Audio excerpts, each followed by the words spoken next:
সুপ্রিয় দর্শক, মোহর সিরিয়ালের নতুন খলনায়িকা অনুশ্রী বাস্তবে কে জানেন? কি তার আসল পরিচয়? জানলে অবাক হবেন। বিস্তারিত জানতে ভিডিওটিতে একটি লাইক দিয়ে না টেনে সম্পূর্ণ দেখতে থাকুন। ধন্যবাদ।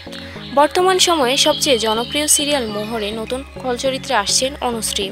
অনুশ্রীর বাস্তবে আসল নাম সৃজনী মিত্র। জন্মগ্রহণ করেন 12ই মার্চ 1998 সালে। মায়ের নাম অনামিকা মিত্র, বাবার নাম সন্দীপ সরকার।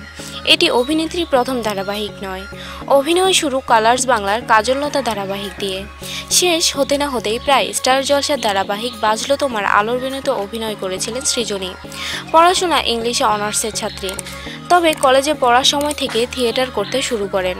ছোটবেলা থেকেই গান শিখেছেন, ছবি আঁকতে ভালোবাসেন। অবসর সময়ে নাচও শিখেছেন মায়ের কাছে।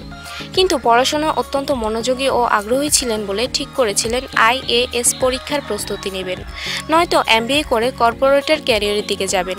কিন্তু শেষ পর্যন্ত অভিনয়ের টানে সিদ্ধান্ত বদলেছেন। সৃজনী বলেন, এমনিতে মিশুকে মিষ্টি স্বভাবের মানুষ হলেও খুব বেশি বন্ধু নেই, এমনটা জানালেন তিনি। সৃজনী বাস্তব জীবনে কারোর সাথে প্রেম করছেন কিনা জানা যায়নি। বর্তমানে তিনি সিঙ্গেল রয়েছেন। মোহর সিরিয়ালে ফিরে খুব আনন্দিত সৃজনী। সৃজনী বলেন, প্রতীক সেন আমার একজন জনপ্রিয় অভিনেতা। কখনো ভাবিনি তার সাথে একই ধারাবাহিকে কাজ করব। যদিও আমাকে খল চরিত্রে রাখা হয়েছে, তবুও আমি অনেক খুশি। প্রতীক সোনার সাথে কাজ করতে ভীষণ ভালো লাগছে। তো প্রিয় দর্শক, অনুশ্রীর অভিনয় আপনাদের কেমন লাগে? সৃজনীর বাস্তব জীবন সম্পর্কে জেনে আপনাদের কেমন লাগলো? কমেন্ট করে জানিয়ে দিন। ভিডিওটি ভালো লাগলে লাইক, কমেন্ট, শেয়ার করুন। আর আপনি যদি আমাদের চ্যানেলে নতুন হয়ে থাকেন তাহলে এখনই আমাদের চ্যানেলটি সাবস্ক্রাইব করুন। ধন্যবাদ সবাইকে।